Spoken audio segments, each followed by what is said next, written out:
white supremacists love to blame the Jews for all these wars. But the thing is, they don't have to execute these wars for them.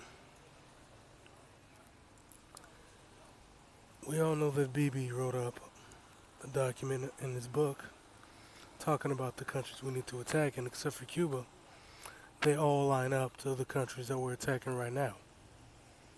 Alright? We know this. But like I said in previous videos, America at the top benefits from these wars.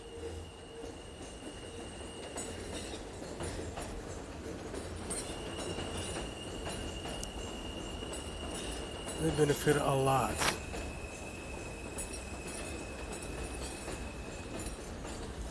The money that the people at the top make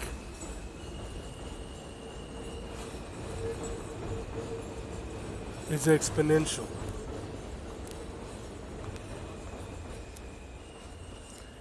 And the people on the bottom don't matter. The middle class is shrinking. They don't care about the little guy. They don't care about Main Street. And there are certain people on here who like to pretend they don't understand and go, well, they're not hurting their own race. It's actually benefiting the people at the top because it protects their position while keeping the bottom in line with crumbs without them ever being a fucking threat. Does it make any sense? They don't have money to buy weapons. They barely have enough money to eat, and even if they have a good job, they're kept in check because then they'll lose that job. And it's really hard to get another one of that caliber. Take, for instance, the guy who went off on the Chick-fil-A people because of their anti-gay stance. It's very hard for that guy to get a job, and he's a very qualified individual. He moved to an entirely different state, and nobody will touch him. He didn't say anything inflammatory towards homosexuals. He didn't say anything inflammatory towards Christians. He just went off and happened to be at the cashier, got the brunt of it, but it was nothing vulgar. This guy can't even get a goddamn job. Maybe he's got one now, but probably going to be paying way less. The point is, they've created a very tight check and balance system. You cannot vote with your dollar. Everybody's in check. And the racial lines have been drawn. The Jew gets what he wants because he's playing ball. The Arab gets what they want because they're playing ball. If they don't, they get wiped out. Unless another country is helping them out.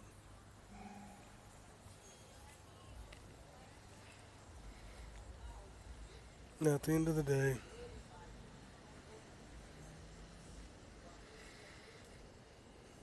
we all know this is a proxy war. Everybody with half a brain knows it's nothing but a proxy war. We know that the Russians gave the Communist Afghan Party weapons, and of course, the Americans gave the Taliban weapons. The Russians gave the hell is that group, the Patatlau? They gave those guys weapons. And America provided the Royals with weapons. Russia gave the Democratic Republic of Vietnam weapons. And America armed the Republic of Vietnam with weapons. I mean, it's proxy war after proxy war after proxy war. Like I said, the white supremacist oligarchs aren't united, but they will come together to neutralize a non-white threat. For example, Japan. Japan got too big for its britches, tried to create its own little heartland theory, thinking that if it took Malaysia, it wouldn't need American oil, it could do what it wanted. America shut that down, because even though Japan's a smart and powerful nation, they don't need certain types of people that they can't control when they aren't from the right cut of cloth, if you get my drift. The same thing we said about China. But as far as Japan goes, if you think about it, the nukes dropped on Japan were not to stop the war. The war was over. They carpet bombed the shit out of Japan. It was over. They dropped those bombs on them to send a message to Russia without harming members of their own kind. All right. They didn't want. They were bombing Russia pretty or Germany pretty bad, but they didn't want that kind of damage from a nuke on their own kind. So they dropped them on Japan long after their war was pretty much over to let Russia know this is the kind of power we got. All right. So Russia, of course, followed in kind with their tests, and created the biggest nuke ever. Point is, the oligarchs will come together when they need to.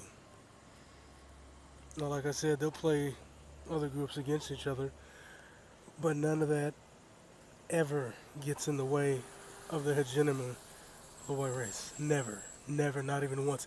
You can't name one time. Because they'll prop some motherfucker up, give him a better job. They'll give Colin Kaepernick a shoe deal. They'll give some coward like Martin Luther King a holiday. But they're not gonna let a Martin Delaney create an international economic base. They're not gonna let a Marcus Garvey create an international economic base where they're not a part of it. They're not gonna let you do that. Even if it's your own will and your own process, you do that, and you're gonna end up like Patrice Lumumba in a vat of acid, which is what the CIA did to him. And I already talked about what the CIA does, because it's a white supremacist organization. We already know the false flags. America's got like 50 false flags under their belt because they follow the Straussian philosophy. Like I said before, that's the philosophy they follow. Make no mistake, man. This is no game. Understand who you're dealing with and how to protect yourself against what's coming down the pipeline. Bitch.